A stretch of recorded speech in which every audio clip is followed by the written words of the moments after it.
weather with Chief Meteorologist Michael Coates. We're backing off temperatures here for tonight. Pretty mild outside, and the winds are also much lighter. But the winds are going to return with vengeance for tomorrow. In fact, we're going to look for even stronger winds tomorrow as cooler air rolls in from the north, and as a typical pattern that we see around here. If the air pattern changes or we start to change up the air, we start to get a lot of wind. It's a front that's blowing through. 82 for Idaho Falls right now with winds southeast at 7. Take a live look at the Farm Bureau cam at Pocatello, 74 degrees, winds southeast at 3 miles an hour. And zooming out, showing that first alert Viper radar, pretty dry across Idaho and Wyoming tonight. There's a bit of some moisture there in the southern end of the Star Valley, southwestern corner of Wyoming, but nothing too major at this point. That's blowing off to the east. We've had a few passing thunder showers over Idaho and Lemhi County this evening. But all the severe weather as well to the north of us in western Montana and the Panhandle. We're in the dry slot here, and we're going to remain in the dry slot for the rest of the forecast period. Next week we do get some thunder showers, it looks like, especially into the mountains. But for the time being, high pressure to the south and this low in the north, which is going to swing in through the southern Canadian border, and that's going to bring in the wind.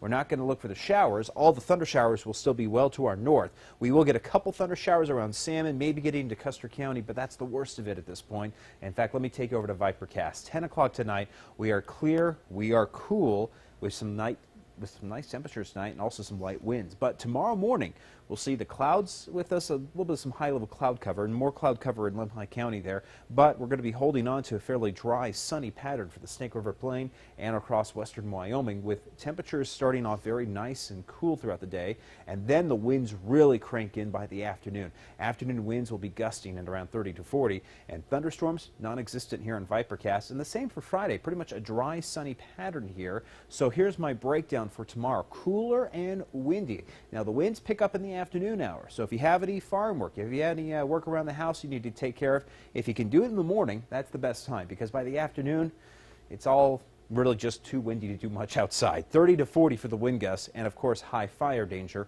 We're under red flag warning already for tomorrow.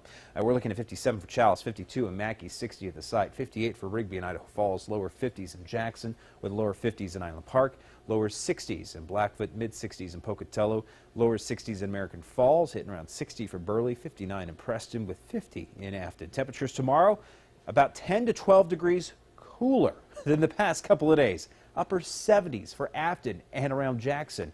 And look at this, Pocatello's at 82, 81 in Malad, 79 in American Falls. If you've been hating the heat, we're going to return back down to some cooler numbers here, but it's also going to be quite windy tomorrow. 80 in Idaho Falls, 76 in Island Park, lower 80s in Arco, 78 in Chalice with 77 in Mackay, the 8th day. Here we go. You'll see the wind with us through tomorrow. Friday, we're hitting a high of 80, and then we'll start warming back up, closer to 90 getting into next week. Sunday and Monday, we're going to start to return to the summertime heat all throughout next week there with the mid to upper 80s. And a very low risk of thunderstorms next week. Pocatello, we're hitting highs here, once again, into the mid to upper 80s by Saturday. Lower 90s on Sunday, but for the next couple of days to round out the work week, it's going to be windy and cooler. Lower 80s for this Thursday and Friday in the Gate City. As we go to Rexburg, you're also seeing cooler temperatures here. We're even pulling in some upper 70s, lower 80s for Thursday and Friday afternoon. We're going to push it closer to 90 into Sunday and Monday by next week there, with a few clouds by the Monday and Tuesday period.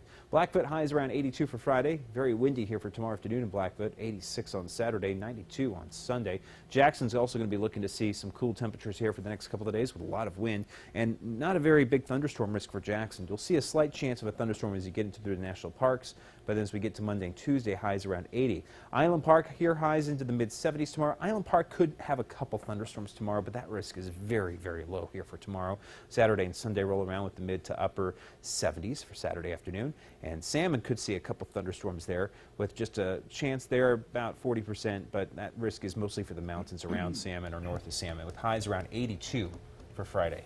But we're going to cool off here for a couple days. We have to deal with the gusty winds, and this is the kind of wind that could pick up your trampoline and send it over a couple of houses. Seen that happen. Yeah. So make sure you tie down things tomorrow morning or tonight, because by tomorrow afternoon, that wind will be howling. Roll up the awning on the motorhome.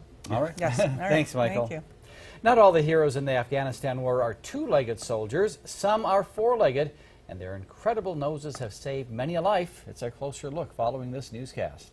And we've all been just giggling over this video. This is the best dancing grandpa